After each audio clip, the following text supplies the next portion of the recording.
Donc, on a commencé le tir comme ça, et je passais. Je dis, de toutes les façons, nous allons tous mourir. Ne croyez pas que si vous courez, vous sortez, vous allez vous sauver. Vous ne vous sauverez pas. Vous avez dit ça à vos hommes? À mes hommes. À mes... Ok, d'accord. On ne peut plus sortir. La ville est attaquée. Le camp a sa part là-bas. Quand Faya sa part. Donc, c'était un truc bien planifié. Bien arrangé, bien préparé. Bien planifié. Bien planifié.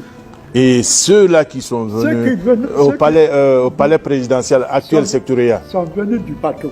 Tous ceux-ci-là sont descendus sur la présidence. Il y a une précision. Vous êtes parvenu à neutraliser tous ces gars, tous ces mercenaires-là, qui ont tenté d'escalader le mur de la présidence. Exactement. Alors, ils étaient tous des Portugais ou bien il y avait des Noirs parmi eux? C'était mélangé. Il y avait des Portugais, il y avait beaucoup de Noirs. Il y avait même des Guinéens. Parce qu'il y en a qui parlaient en malinké, il y en a en soussou, ils parlaient tous portugais. J'ai dit que tous ceux qui sautent pour rentrer à la présidence de l'ONU. Donc la présidence n'a pas été vraiment conquise par les Portugais? Pas du tout. Félicitations. Ils sont venus, tous ceux qui ont sauté dedans ont été abattus. Félicitations. Donc on a commencé le tir à partir de 1h, 2h de la nuit, jusqu'à 6h, 7h du matin. Bien. On ne fait que tirer. Et le palais est resté imprégnable. Imprégnable. Bien. Personne ne peut rentrer.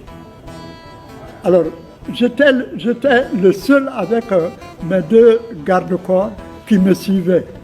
Là où ça chauffe, je m'approche là-bas pour dire à gauche, à droite, et tout droit. Alors, quand on abat ce tireur, je continue avec mes 2 gardes-corps. Yeah. On a fait plus de 40, 50 fois le tour de la présidence. Comme vous dites que c'était très bien planifié, il y avait des gars qui étaient chargés seulement, qui ciblaient la présidence. D'autres ciblaient le camp Boaro, actuel camp Camayen, puisque c'est là où les prisonniers portugais étaient gardés.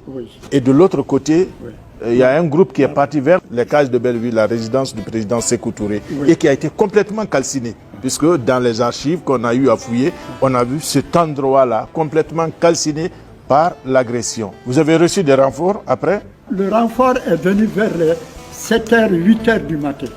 D'accord. Parce que personne ne pouvait rentrer chez nous maintenant. Tous ceux qui étaient venus du bateau vers la nuit, on a neutralisé tout ceci.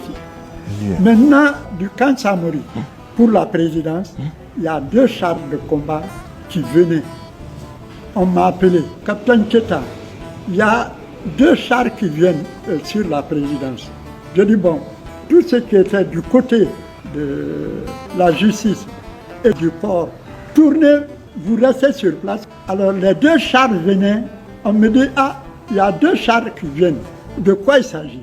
Je dis bon, vous restez tranquille, ne tirez pas. Je vais voir, et si on m'abat, vous commencez le tir. Parce que je sais qu'on n'a pas un endroit où se sauver ici. Oui.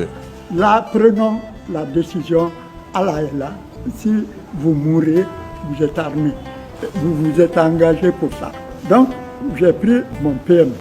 Je suis venu à la grande porte. Je me suis arrêté. Le chef de char est sorti et il a balancé le drapeau. Moi aussi, j'avais 2 PM même. Le PM que j'avais attaché à la ceinture ici, et c'est le PM qui était avec moi. J'ai pris les deux PM, je partais vers le char. Et quand il a brandi le drapeau, vous vous êtes dit que c'est... Quand il a brandi le drapeau, je l'ai dit, j'ai fait le fusil, ok, stop. Mon drapeau comme ça. Bon. Il me dit, Capitaine Billy, nous venons comme secours. Comme secours, descendez, on se rencontre. Je ne sais pas si c'est vrai ou faux, vous n'allez pas me surprendre. Donc, il est descendu du char, il avait toujours le drapeau, le fusil était avec la main gauche. La main gauche, ok. Bon. Et moi aussi, j'avais 2 PMAK. Ok. Donc, il venait vers moi et je partais vers lui, mais toujours en hésitant. Je dis peut-être c'est un coup monté. Alors, arrivé à 6 ou 7 mètres, j'ai soulevé mon PM, j'ai dit halte, il s'est arrêté. Il s'est présenté, il dit, nous venons comme renfort vous rencontrer. J'ai dit, vous baissez le fusil. Il a baissé le fusil. J'avais toujours mon fusil, on est parti l'un à côté de l'autre. Le drapeau était toujours dans la main gauche et le fusil dans la main droite. On s'est rencontrés, on s'est salués. Alors, je lui ai dit de monter et d'aller vers le port. Le char est parti vers le port. Il s'est placé à gauche et le deuxième char à droite. Je dis, le bateau qui est en pleine mer, qui est au milieu de entre Kassa et ici, c'est là-bas où les mercenaires étaient. Il faudra tirer le bateau là. Alors, les deux chars, ils ont envoyé des obus, mais à chaque coup, où la balle passait au-dessus. Où ça n'arrivait pas. Oh, ça n'arrivait pas. Alors, j'ai vu qu'il n'y avait pas d'entraînement, ils sont maladroits. Parce que le bateau était à côté, à quelques 50 mètres du goudron. Oui. Donc, ils ont raté le bateau. Le bateau, quand ils ont su que les chars de combat sont en train de tirer sur eux, le bateau a fait marche arrière et il a pris la pleine mer. Bien. Pendant ce temps, il y a le président Sékou Touré qui s'est retranché quelque part, que vous nous avez dit tantôt. Oui. Après, il y a eu cette première déclaration, cette adresse à la nation du président Ahmed Sékou Touré. Oui. Qu'est-ce que cela a produit comme effet, d'abord sur vous, les militaires, mais sur la population que vous étiez en train de sauvegarder?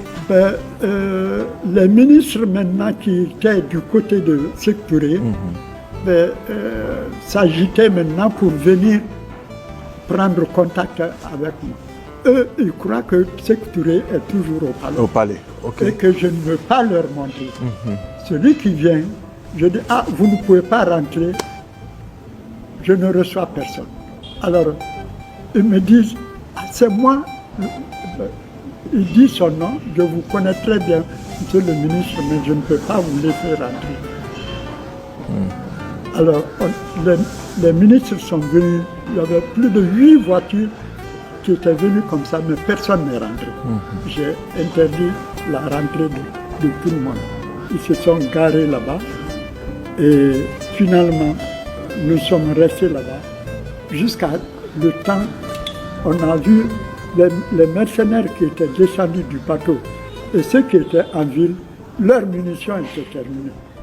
Et ils n'avaient pas les mêmes armes que nous, mêmes munitions que nous. Donc tous ceux qui avaient les armes maintenant, ils ont jeté les armes et ils se sont mis à courir. Maintenant la population est sortie avec des bateaux, des coucous, tout ce qu'ils peuvent avoir. Quand un mercenaire tombe seulement, on l'abat. Ça a continué jusqu'à vers les 14h, 15h, on ne faisait que les chasses. Quand on a vu qu'il n'y avait plus de courses dans les choses, les ministres maintenant ont commencé à venir à la présidence.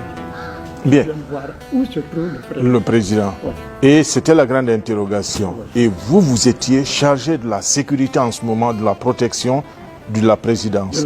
Alors, quand est-ce qu'il est revenu au palais? Le président, quand le président est parti là-bas, ses parents ne l'ont pas laissé. Donc il est resté là-bas. J'ai fait quelques 2 ou 3 jours. Je suis là-bas avec mes éléments. Les ministres qui viennent, ils disent, c'est moi. Je dis, je vous connais très bien, mais vous ne pouvez pas voir le président. Donc, c'est tout ce que moi on va restituer cette partie puisqu'elle est importante. Oui. Il y a eu agression le 22 novembre, la nuit, et le président, vous êtes parvenu à l'exfiltrer. Donc, il est resté dans sa famille. C'était, vous dites, c'est à Donka, hein? Oui, à Donka. C'était à Donka. Oui. Il est resté là-bas 3 jours. De l'amener chez ses parents, donc. À Donka. Il est resté là-bas. C'est là-bas où il a fait les déclarations. Moi, vous ne savez pas comment ça s'est passé? Je ne sais pas comment les choses se sont passées là-bas. tout ce qui m'intéressait, c'était les militaires qui ont eu la chance de ne pas avoir des balles ou bien qui ne sont pas morts. Chez moi, en tout cas, j'ai eu 3 mois. Et vous dites qu'il est resté là-bas durant 3 jours ou combien? Non, pas 3 jours. Il est resté là-bas. Deuxième jour, j'ai entendu des informations maintenant. C'est ainsi que le président est venu. Ok. Et en ce moment, vous n'étiez plus de garde ou bien vous étiez toujours à la présidence? J'étais affecté maintenant à la présidence. Bien. Quand il est revenu, vous vous êtes vu encore? On s'est vu. Et comment ça s'est passé, cet échange-là, après une longue et dure bataille? Et vous êtes parvenu vraiment à sauvegarder le palais. Aucun ennemi n'a pu faire quelque chose, ni rentrer, ni atteindre l'objectif. Mais même les premières réunions qui ont eu lieu là-bas, j'ai été toujours félicité. On m'appelle pour manger à table. Quand je viens, il dit, président, je n'ai pas faim. Il dit, assois-toi. Tu as peur, assois-toi. Je dis, j'ai mangé, assois-toi. Je m'assois, il dit, mange. Donc, je reste à côté de lui. Alors, à chaque fois maintenant, je viens à la maison, je rentre, je vais à l'étage, je vais dans la famille. Je fais maintenant tout ce que je veux, je peux faire là-bas. Les enfants m'adorent. Madame est à ma disposition. Les gardes qui travaillent là-bas sont tous à ma disposition. Bien. Il n'y a aucun problème. Bien. Le président Sékou, lui, il a tiré sa révérence, c'était le 26 mars 1984. Oui. Son épouse est vivante. Vous gardez toujours les relations avec Adja André? Non. Okay. Vous ne partez plus à Conakry? Adja était venue, mais il n'y avait plus de... Moi, je n'étais plus là-bas. Je suis venu au camp Samou. Bon, d'abord, on m'a affecté au camp Al-Faya. Je suis resté là-bas un moment, appelé au camp Samou. Alors, donc, je n'avais plus de contact avec eux. Et même aujourd'hui, puisque Hadja est toujours à colère, à sa résidence, elle peut se souvenir encore de vous. Wow. Bien. Hadja André Touré, bonsoir. Si vous nous suivez, voici ce capitaine Billy Nankuman Keïta qui, lors de l'agression du 22 novembre 1970, avait la lourde responsabilité de sécuriser le palais présidentiel actuel Sékou Touré. Et c'est grâce à lui que votre vie, par la volonté de Dieu, vous êtes sauvé de cette situation. Et grâce à lui, aucun ennemi n'a pu prendre en main ou prendre la situation du palais présidentiel. Il est toujours vivant et vous pouvez adresser un bonjour à Adja André. Adja, bonjour. Ça fait longtemps maintenant, mais toujours j'ai les souvenirs de vous. Je vous souhaite encore longue vie. Je suis à Kouroussa, je suis en bonne santé. Tout simplement, je suis fatigué, mais cela ne m'empêche de travailler, de me déplacer. Je fais tout actuellement. Bien. Je salue les enfants. Ça, c'est une page importante.